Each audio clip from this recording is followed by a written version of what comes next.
माननीय नामदार श्री देवेंद्र फडणवीस जी यांनी अध्यक्षीय भाषण करावं अशी मी त्यांना विनंती करते.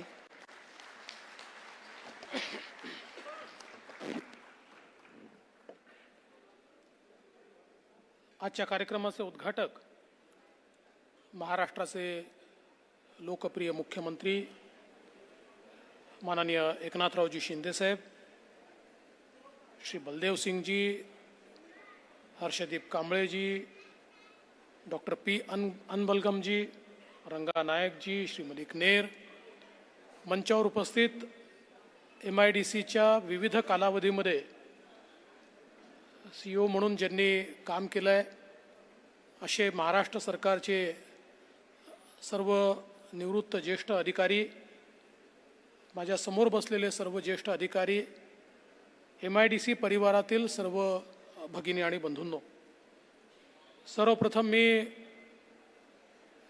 महाराष्ट्र औद्योगिक विकास महामंडळ म्हणजे MIDCला हीरक महोत्सवाच्या मनापासून शुभेच्छा देतो.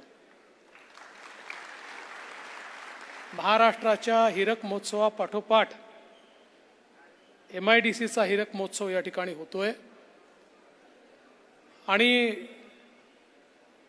अनेक वेळा एखाद्या बापाला आपला पोरगा आपल्यापेक्षा समृद्ध झालेला पाहायला जसं आवडतो तसं महाराष्ट्र शासनाला MIDC सारखं आपलं अपत्य हे महाराष्ट्र शासनापेक्षाही समृद्ध झालेलं पाहायला आवडतं. महाराष्ट्र राज्याच्या समृद्धीमध्ये, विकासामध्ये आणि वाटचालीमध्ये ज्या संस्थांचा अतिशय गौरवपूर्ण उल्लेख होऊ शकेल आणि या वाटचालीमध्ये ज्यांचा अतिशय सिंहाचा वाटा आहे असं आपल्याला म्हणता येईल, त्यातली एक संस्था म्हणजे आपली MIDC आहे. या MIDCने सातत्याने महाराष्ट्राला उद्योगामध्ये पहिल्या क्रमांकावर ठेवलं आणि एक औद्योगिक राज्य म्हणून आज महाराष्ट्राकडे पाहिलं जातं. आज इंडस्ट्रियल आउटपुटमध्ये आपण पहिल्या क्रमांकावर आहोत. आज स्टेट GDP मध्ये आपण पहिल्या क्रमांकावर आहोत. आज आपण विविध प्रकारच्या गुंतवणुकींमध्ये पहिल्या क्रमांकावर आहोत. फॉरेन डायरेक्ट इन्व्हेस्टमेंटमध्ये आपण पहिल्या क्रमांकावर आहोत. त्यामुळे एकूणच ही जी सगळी वाटचाल आहे ती MIDCच्या या संपूर्ण टीममुळे या ठिकाणी होऊ शकली आहे. आणि मी अनेक वर्ष पाहतोय की महाराष्ट्राचा वैश्विक चेहरा म्हणून आपण कोणाकडे पाहतो तर ती MIDCकडे पाहतो. जगाच्या सगळ्या फोरमवर महाराष्ट्राला रिप्रेझेंट करणारी संस्था ही MIDC असते आणि आपण सगळीकडे सांगतो की आमच्या गुंतवणुकीचा one stop shop is MIDC. त्यामुळे जगाच्या पाठीवर MIDCला एक वेगळी ओळख मिळाली आहे. आणि आज आपण पाहतोय इतक्या मोठ्या प्रमाणात गुंतवणूक आपल्याकडे येते. आपलं स्वप्न $1 ट्रिलियन इकॉनॉमीचं आहे. माननीय पंतप्रधान मोदीजी हे भारताला 5 ट्रिलियन इकॉनॉमी बनवू इच्छितात आणि भारताला 5 ट्रिलियन इकॉनॉमी बनवायची असेल तर महाराष्ट्राला 1 ट्रिलियन इकॉनॉमी आपल्याला बनवावी लागेल. आणि म्हणून माननीय मुख्यमंत्री शिंदेजी आणि मी माननीय पंतप्रधानांना हे आश्वासन आम्ही दिलं आहे की महाराष्ट्र सर्वाधिक वेगानं पहिली सबनॅशनल $1 ट्रिलियन इकॉनॉमी तयार करेल आणि देशाच्या 5 ट्रिलियन इकॉनॉमीमध्ये एक मोठा सहभाग आमचा असेल. आणि हे करताना आमचं मॉडेल हे एकीकडे मोठ्या प्रमाणात इन्फ्रास्ट्रक्चरची निर्मिती करणं, दुसरीकडे टेक्नॉलॉजीचा वापर करणं आणि तिसरीकडे गुंतवणूक वाढवणं, अशा त्रिसूत्रीच्या आधारावर हे आम्ही करणार आहोत.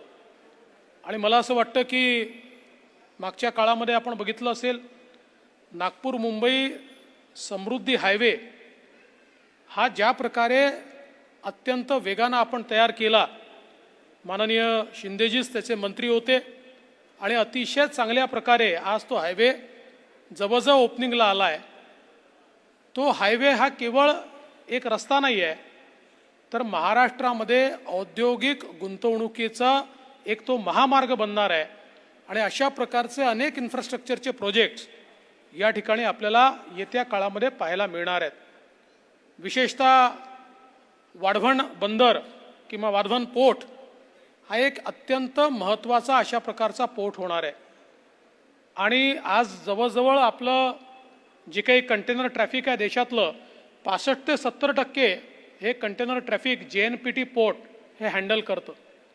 JNPT पेक्षाही मोठा आणि डीप ड्राफ्ट असलेला हे वाढवण पोर्ट हा जर आपण तयार केला तर या पोर्टच्या माध्यमातून आपण आपल्या अर्थव्यवस्थेला 4 पटीने वाढवू शकतो इतकी क्षमता या एका पोर्टची आहे. आणि देशाची अर्थव्यवस्था पूर्णपणे टर्न अराउंड करू शकतो अशा प्रकारची क्षमता या पोर्टची आहे. आणि म्हणून आम्ही तोही संकल्प केला आहे. निश्चित हा पोर्ट करत असताना तिथे मासेमारी करणारे लोक असतील, तिथले स्थानिक नागरिक असतील, त्यांना विश्वासात घेऊ, त्यांचं योग्य अशा प्रकारचा मोबदला, पुनर्वसन, त्यांचे सगळे मुद्दे आहेत ते आम्ही पूर्ण पार करू.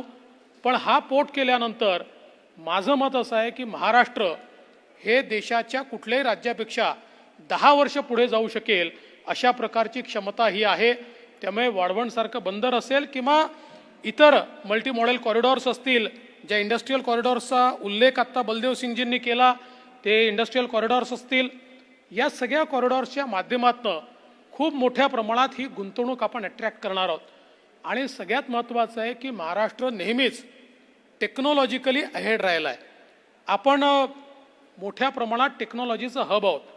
मी नेहमी सांगतो की लोकांचा असा गैरसमज असतो की स्टार्टअप कॅपिटल बँगलोर आहे, कोणी म्हणतं हैदराबाद आहे, अलीकडच्या काळात कोणी दिल्ली म्हणतं. पण आपण जर गेल्या 4, 5, 6 वर्षामध्ये जेव्हापासून स्टार्टअप मोठ्या प्रमाणात सुरू झाले तेव्हापासून इयर ऑन इयर ॲक्च्युअल स्टार्टअपमधली गुंतवणूक जर बघितली तर नंबर 1 महाराष्ट्रच आहे. तो हैदराबादही नाही, ते बेंगलोरही नाही, तर महाराष्ट्रच पहिल्या क्रमांकाचा स्टार्टअप हब आहे.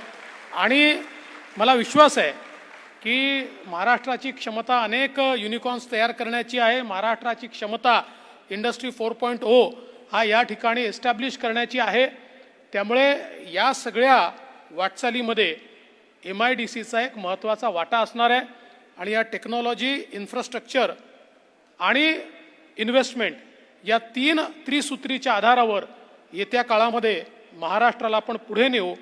आणि विशेषतः या त्रिसूत्रीमुळे मोठ्या प्रमाणात रोजगारांची निर्मिती होईल.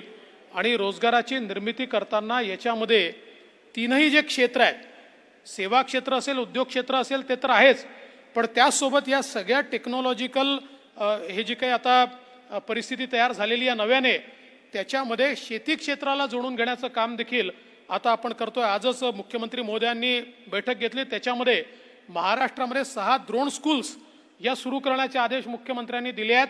आणि येत्या काळामध्ये संपूर्ण ड्रोन बेस अशा प्रकारे या शेतीचं संचलन कसं करता येईल, त्याचं क्रॉप मॉनिटरिंगपासनं तर त्या ठिकाणी प्रिसिशन स्प्रेईंगपर्यंत हे सगळं ड्रोनच्या आधारावर आपल्याला कसं करता येईल आणि शेतीमध्ये सस्टेनेबिलिटी कशी आणता येईल याचाही प्रयत्न हा येत्या काळामध्ये आपण करणार आहोत.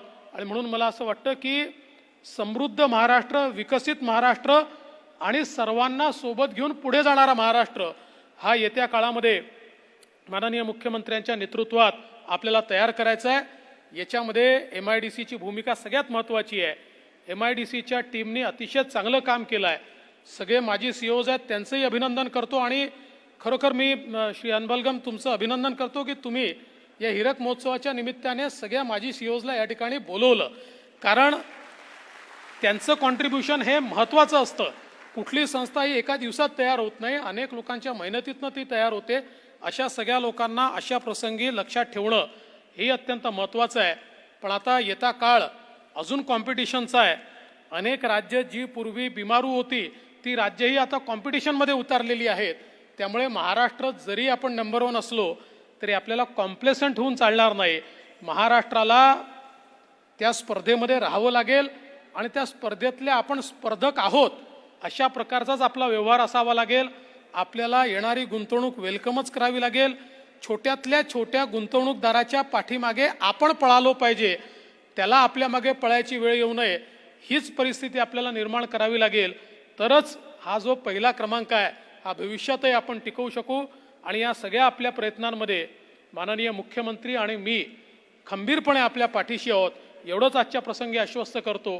पुन्हा एकदा MIDCला हीरक महोत्सवाच्या शुभेच्छा देतो. MIDCचा हा जो बृहत परिवार आहे त्या सर्वांना शुभेच्छा देतो आणि आपण आम्हाला या कार्यक्रमात बोलवलं त्याबद्दल आभार मानून माझे 2 शब्द संपवतो. जय हिंद, जय महाराष्ट्र. आपले